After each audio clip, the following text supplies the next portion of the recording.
နာမည်ကြီးတဲ့မင်းဆောက်ရန်ဆိုးတဲ့မင်းဆောက်ရန်တော်တဲ့မင်းတစောက်ကန်အချိုးနဲ့မင်းတယောက်လုံးငြိမ်သွားမင်းကြိုက်တဲ့ရက်တွေစေးချောက်တွေတောက်သုံးချိန်မရအဲ့ဒါမင်းရဲ့နောက်ဆုံးအချိန်မှာမင်းတွေးမှာကောင်းတဲ့ဘက်ကဆိုးတဲ့ဘက်ကိုချိန်ခွင်ရှာပြောင်းမလားမင်းမိသားစုကချိုးကအိမ်အပြင်မှာခေါင်းစားမင်းသိချစ်တဲ့ပေါင်းပါတွေနားမှာမရှိအားလုံးကခဏတာလို့တွေးမိတဲ့ဖီကတောက်ခဲ့တဲ့ဆေးတွေထပ်ပို့ပြီးခါလာပြီးဆိုးခဲ့မိုက်ခဲ့လေတေးဖို့အတွက်စားကမရှိကြွကျဲနေပြီတေးမင်းကမင်းကိုစွတ်ပြဲနေပြီမင်းဟိတ်တာတွေကတော့ပျော်လုံးလို့လွတ်ကဲနေပြီဆိုးတဲ့ဆွဲတွေမချွတ်ပဲတေးချီတေးကြပေါင်းမင်းရောက်မှငရဲပြီ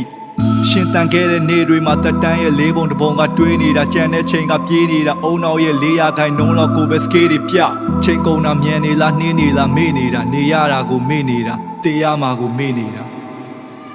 Elvis Presley died today. He was found at his home in Memphis, not breathing. His doctor pronounced him dead at 3 o'clock this afternoon.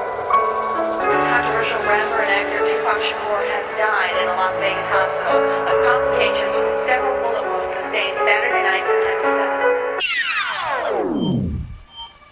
ရှိုးပွဲရဆောင်းပေါက်တွေထက်နားထောင်ကောင်းတဲ့ကြက်အရေးချင်းကိုရင်းရိုက်ကောင်းပုံဖြတ်တဲ့စာရွက်မိမတီကပြည့်ရှင်းတာလွယ်မဲ့ဟာကွက်နောက်လာမဲ့ရာစုနှစ်တိုင်းမှာတောင်းနေတဲ့ကဘာနဲ့အဲ့ဒါနီးပညာမွန်ရိုးလိုဆင်းရှိတဲ့ဇိမ်မဲလစ်ပေးတဲ့နန်းတပွင့်ပါဇက်မဟာမချင်းအပုံနဲ့မထွက်လုံးစုံမှုစုပ်တက်မှုတုံ့ပြန်ချက်မှာစုပ်ပြတ်သက်တထေရတဲ့မယုံထွက်တတ်သူစိတ်မှာသုံးဆွဲမဲ့စပားဆိုင်ပေမဲ့ချီးစားတယ်မဆိုင်ပေမဲ့ချီးပွားစေကားတိုက်တွေနဲ့မိဘမဲ့တို့ရလိုက်ပေမဲ့ပြီးသွားခဲ့ဘွားကညင်းငွေလာလူပါပဲစာအထိတွေ့တာမိစားသွဲတာတော့နားကမီးပေးစာလွတ်လပ်မှုတွေပြချလူငယ်တွေတီတရားမဲ့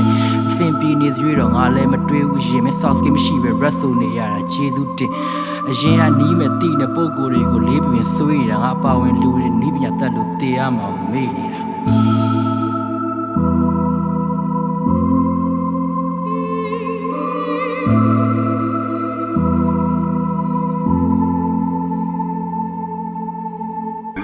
It's OT on the